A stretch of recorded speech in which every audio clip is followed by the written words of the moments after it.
Good morning to everyone. आज हम पढ़ेंगे चैप्टर सेकंड, दुखों से मुक्ति। ये अध्याय महात्मा बुद्ध के बारे में है। देखो, हर व्यक्ति सुख चाहता है, लेकिन फिर भी उसके जीवन में कुछ न कुछ दुख आ ही जाता है। और इन्हीं दुखों की मुक्ति के उपाय खोजने वाले जो कि हमारे महापुरुष रहे हैं, महात्मा बुद्ध, उनके बारे में यहाँ दिया गया है कि उनके सामने जो घटना हुई उसके बारे में यहाँ इस चैप्टर में दिया गया है। अब देखिए चैप्टर आगे। हमारे देश की विशेषता है कि यहाँ अनेक महापुरुषों ने जन्म लिया। ऐसे ही एक महान पुरुष हुए हैं महात्मा बुद्ध। इनके बचपन का नाम सिद्धार्थ था। यह राजा शुद्धोधन के पुत्र थे। देखिए, महात्मा बुद्ध जो है राजा शुद्धोधन के पुत्र थे और उनके बचपन का क्या नाम था? सिद्धार्थ। प्रायः बालक चंचल होते हैं और उन्हें शरारतें करना भाता है, किंतु सिद्धार्थ इसके विपरीत थे। वे बड़े शांत और गंभीर स्वभाव के थे। देखो, बचपन में हर बच्चा शैतानी करता है, चंचल होता है, एक्टिव होता है, लेकिन महात्मा बुद्ध जो थे वो उनके विपरीत थे। बहुत ही शांत स्वभाव के थे और गंभीर स्वभाव के थे। वे प्रायः किसी न किसी चिंतन में लीन रहते थे, यानी वो हमेशा कुछ न कुछ सोचते रहते थे, किसी भी बात का चिंतन करते रहते थे। किसी को वह जरा भी कष्ट नहीं देते थे। वे सभी का आदर करते थे, यानी परोपकारी जिसको बोलते हैं, वो परोपकारी थे और वो दूसरों को कष्ट नहीं दिया करते थे, यानी किसी और को दुख नहीं दिया करते थे।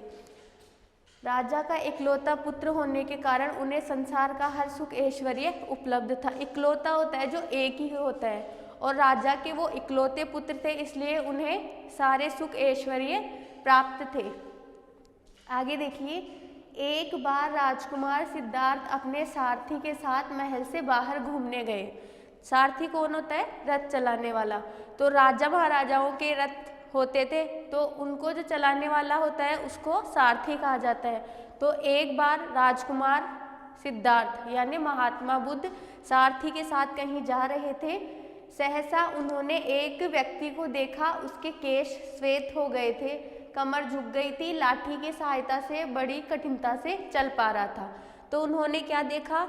उन्होंने एक व्यक्ति को देखा जो कि बूढ़ा हो गया था, कमर झुक गई थी, लाठी की सहायता से वो कठिनता से चल पा रहा था और उसके केश श्वेत हो गए थे। केश यानी बाल और श्वेत यानी सफ़ेद, ठीक है। तो उसके केश श्वेत हो गए थे, बाल सफ़ेद हो गए थे और कमर झुक गई थी और वो लाठी की सहायता से चल रहा था, लेकिन बहुत कठिनाइयों का सामना करते हुए उस लाठी की सहायता से वो चल रहा था। सिद्धार्थ ये देखकर हैरान हुए। उन्होंने सारथी से पूछा, ये क्या? इस मनुष्य की ऐसी दशा कैसे हो गई? सारथी बोला, महाराज, ये व्यक्ति बूढ़ा हो चुका है। बुढ़ापे में सबका यही हाल हो जाता है। यह जानकर सिद्धार्थ बड़े दुखी हुए। देखो, जब उन्होंने उस व्यक्ति को देखा, उस व्यक्ति को पैदल चलते हुए देखा, जिसकी कमर झुक गई थी, हाथ में लकड़ी थी और वो बहुत मुश्किलों से चल पा रहा था, बाल उसके सफ़ेद हो गए थे। तो ऐसा देखकर महात्मा बुद्ध ने अपने सारथी से पूछा कि ये क्या है, ये कौन व्यक्ति है? तो उसने कहा कि ये व्यक्ति है, इसका बुढ़ापा आ गया है और बुढ़ापे में सभी का यही हाल होता है। यह सुनकर महात्मा बुद्ध थे वो दुखी हो गए। कुछ दूर आगे चलने पर उन्हें एक रोगी दिखाई दिया। वह बुरी तरह हाफ रहा था। उसका शरीर अस्थिपंजर मात्र रह गया था, आंखें गड्ढे में धंस गई थी, उसे सांस लेने में कठिनाई हो रही थी। देखो, पहली घटना क्या हुई कि उन्हें एक बूढ़ा आदमी मिला। फिर उसके बाद जब वो थोड़ा आगे गए तो उन्हें उनके साथ एक दूसरी दुर्घटना हुई। वो क्या हुई? उन्होंने एक घटना देखी कि एक आदमी है, रोगी बोलते हैं जिसको रोग हो जाता है। तो वो उन्होंने देखा कि वो बहुत हाफ रहा था, उसका शरीर अस्थि पंजर मात्र रह गया था, यानी बिल्कुल वो कमज़ोर हो गया था, आंखें गड्ढे में धंस गई थी, उसे सांस लेने में कठिनाई हो रही थी। उस दिन से पहले सिद्धार्थ ने कोई रोगी नहीं देखा था। उन्होंने सारथी से पुनः प्रश्न किया, यह मनुष्य कितनी भयानक दशा में है, इसे क्या हुआ है? देखो, उसने किसने? महात्मा बुद्ध ने। महात्मा बुद्ध ने कभी ऐसा व्यक्ति नहीं देखा था, इसलिए उनको आश्चर्य हुआ कि यह व्यक्ति कौन है, किस दशा में है और इसे क्या हुआ है। सारथी ने बताया, महाराज ये रोगी है, रोग कभी भी किसी को भी हो सकता है, इसी कारण इसकी यह दशा हुई है। सिद्धार्थ गहरी उदासी में डूब गए। महात्मा बुद्ध ने जब उस रोगी के बारे में सारथी से पूछा तो सारथी ने कहा कि महाराज ये रोगी है और रोग कभी भी किसी को किसी भी वक्त हो सकता है। तो ऐसा सुनकर सिद्धार्थ जो थे वो बहुत ही गहरी उदासी में डूब गए। कुछ दूर चलने पर उन्होंने देखा कि 4 लोग एक मृत्युशैया पर किसी व्यक्ति को सफ़ेद कपड़ों से ढककर व बांध कर ले जा रहे हैं। देखो, 2 घटना उनके सामने हो चुकी थी। तीसरी घटना क्या हो रही थी कि 4 आदमी किसी एक व्यक्ति को मृत्युशैया पर सफ़ेद कपड़ों से ढककर और उसे बांधकर कहीं ले जा रहे थे। सिद्धार्थ ने चौंक कर पूछा, क्योंकि उन्होंने ये घटना पहले कभी नहीं देखी थी, इसलिए वो दोबारा से चौंके और उन्होंने पूछा ये लोग किसे ले जा रहे हैं और कहाँ ले जा रहे हैं और ये अन्य लोग विलाप क्यों कर रहे हैं। यानी जब उन्होंने देखा कि 4 व्यक्ति किसी एक व्यक्ति को मृत्युशैया पर लिटाकर उसे सफ़ेद कपड़ों से ढककर और बांधकर ले जा रहे हैं और जो अन्य लोग वो विलाप कर रहे हैं, रो रहे हैं, तो उन्होंने सारथी से पूछा कि ये इस व्यक्ति को कहाँ ले जा रहे हैं और ये अन्य लोग विलाप क्यों कर रहे हैं। अब देखिए आगे, जैसे कि महात्मा बुद्ध ने देखा कि 4 व्यक्ति उस आदमी को मृत्युशैया पर ले जा रहे थे और उसे उन्होंने सफ़ेद कपड़ों से ढक रखा था और बांध कर ले जा रहे थे। तो उन्होंने सारथी से पूछा कि ये इसे कहाँ ले जा रहे हैं और अन्य लोग विलाप क्यों कर रहे हैं। तो सारथी ने बताया कि ये आदमी जो मृत्युशैया पर लेटा है ये मर चुका है, इसको शमशान में ले जाकर जला दिया जाएगा और ये जो अन्य लोग विलाप कर रहे हैं ये इसके भाई बंधु हैं, इसके परिवारजन हैं। उसके बाद देखो, अब तो सिद्धार्थ के दुख की सीमा ही नहीं रही। ऐसा सुनकर उन्होंने पहले 2 घटनाएं देख ली थी, तीसरी घटना सुनने के बाद अब उनके दुख की सीमा नहीं रही। उन्होंने सारथी से पूछा, जब संसार में इतना दुख है तो लोग इन दुखों से मुक्ति पाने का प्रयास क्यों नहीं करते। यानी महात्मा बुद्ध ने सारथी से पूछा कि जब इस संसार में इतना दुख है तो ये लोग इन दुखों से मुक्ति पाने का प्रयास क्यों नहीं करते। मुक्ति का अर्थ होता है छुटकारा। तो उन्होंने कहा कि ये लोग दुखों से छुटकारा पाने का प्रयास क्यों नहीं करते। सारथी ने बताया कि इसका हल वह तो नहीं जानते, किंतु कठिन तपस्या करके इनका हल प्राप्त किया जा सकता है। सारथी ने ये बताया कि इसका जो हल है, किसका हल? दुखों से मुक्ति का जो हल है उनको लोग नहीं जानते, लेकिन ये तपस्या करके इसका उपाय प्राप्त किया जा सकता है। सिद्धार्थ ने उसी रात्रि महल छोड़ दिया और सच जानने के लिए सन्यासी बन गए।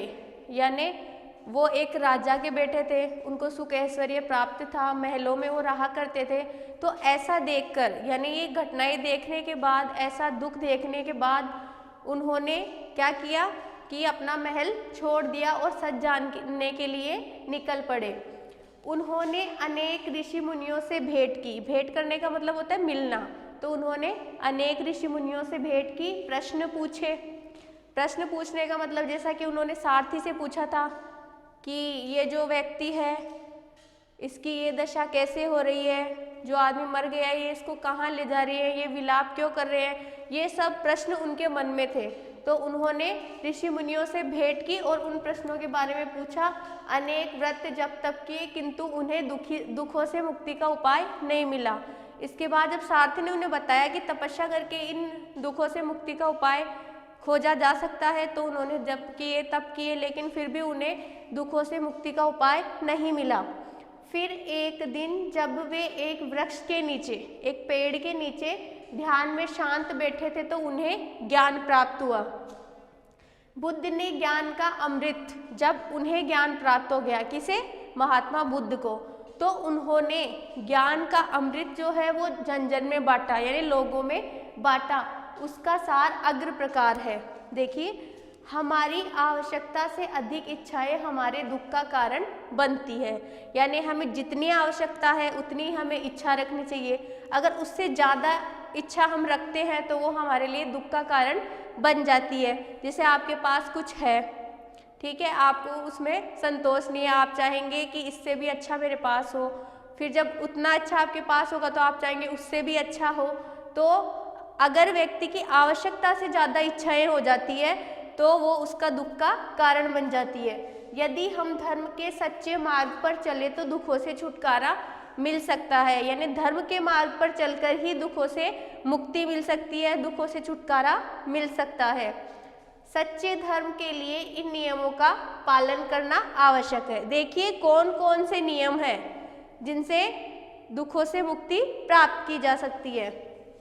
सदा सच बोलें, हमेशा सच बोलना चाहिए, कभी झूठ नहीं बोलना चाहिए, झूठ का मार्ग नहीं अपनाना चाहिए। तो इसका पहला नियम क्या है, हमेशा हमें सत्य बोलना चाहिए। सेकंड देखिए, चोरी न करें, चोरी कभी नहीं करनी चाहिए, ये इसका दूसरा नियम है। तीसरा है हिंसा न करें। हिंसा का मतलब किसी प्राणी को सताना, चाहे वो जानवर हो, चाहे वो पक्षी हो, चाहे वो व्यक्ति हो, चाहे इंसान हो, जो कुछ भी हो उनको सताना नहीं चाहिए, इसी को हिंसा कहा जाता है। चौथा है नशा न करें।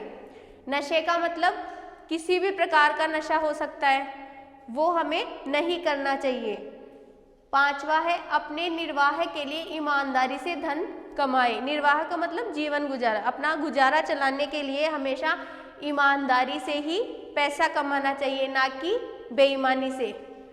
तो ये 5 नियम महात्मा बुद्ध ने बताए हैं जो कि दुखों से मुक्ति का उपाय है, दुखों से मुक्ति पाने का उपाय है। Thank you students.